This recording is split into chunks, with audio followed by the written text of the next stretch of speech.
Hi, my name is Alexandra Austin. I go by Alex. I'm 20 years old.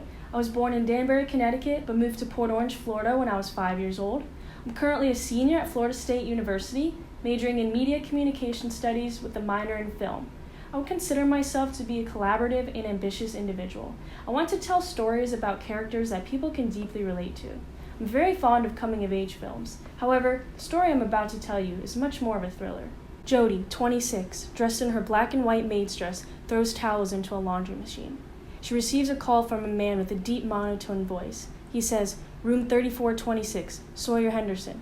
Brown hair, brown eyes, scar across neck, 11:13 p.m. tonight." She looks at the clock, which reads 10:22 p.m. Jody walks out of the room, pushing a supplies cart with her. On her way to the elevator, she passes a middle-aged couple. They exchange smiles with Jody, but immediately after she passes them, her smile quickly goes away. She enters the elevator, and inside are two young boys in dripping wet bathing suits. One boy is obnoxiously sucking on his lollipop. Jody angrily rips the lollipop out of his mouth and smashes it on the ground with her foot. The elevator doors open, and the scared boys quickly run out. Jody smiles and waves goodbye to them. Jody enters a storage closet. She slides open a panel in the ceiling and pulls out a small box.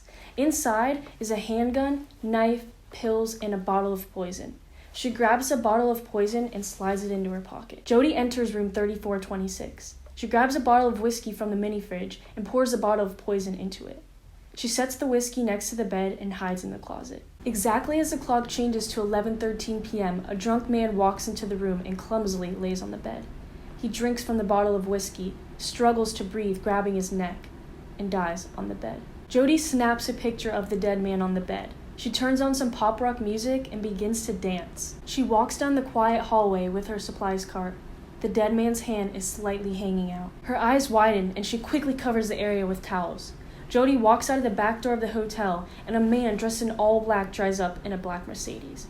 Without speaking, they transfer the body from the supplies cart to the trunk. Jody walks through the hotel lobby, now changed into expensive clothing. A valet man pulls up her nice car and she tips him well. Jody turns on the same pop rock song and quickly drives away. The audience should ultimately learn to not judge a book by its cover. Jody looks like a sweet young girl, but little do people know she's actually a murderer.